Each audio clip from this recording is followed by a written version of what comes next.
বলছি শোনো নবীজির এক সাহাবীর ঘটনা, শোনো মুমিন মুমিনা, সে পড়তো নামাজ দোয়া করতো না, সে পড়তো নামাজ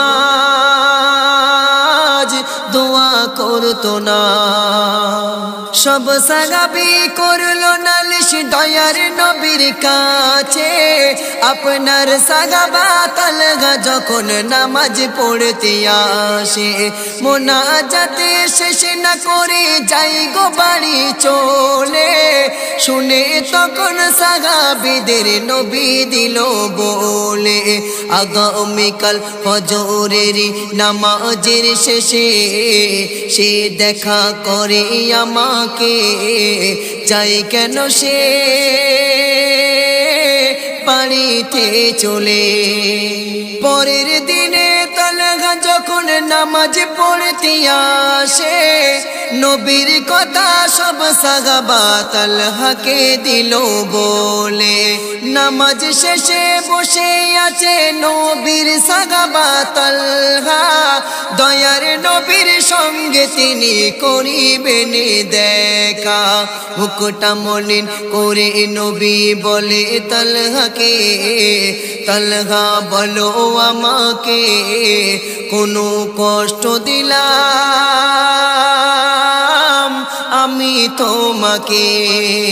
কেঁদে কেঁদে তালহা বলে, ও গো প্রিয় নবী, স্বামী স্ত্রী দুইজনেরই একটি মাত্র সারে।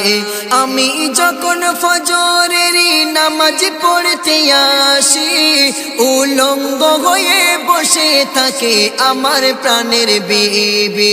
থাকলে বসে যাবে চলে নামাজের সময়, বিবি আছে অপেক্ষায়, সে পড়বে নামাজ বাড়িতে গেলে। তালহারি ওই কথা শুনে আমার প্রিয় নবী অঝর নয়নে কাঁদে, তখন ঝরে চোখের পানে।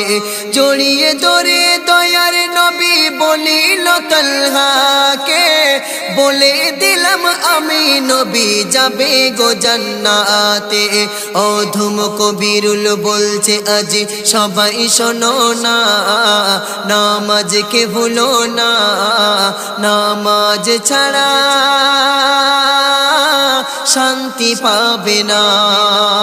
বলছি শোনো নবীজির এক সাহাবীর ঘটনা, শোনো মুমিন মুমিনা, সে পড়তো নামাজ দোয়া করতো না, সে পড়তো নামাজ দোয়া করতো না।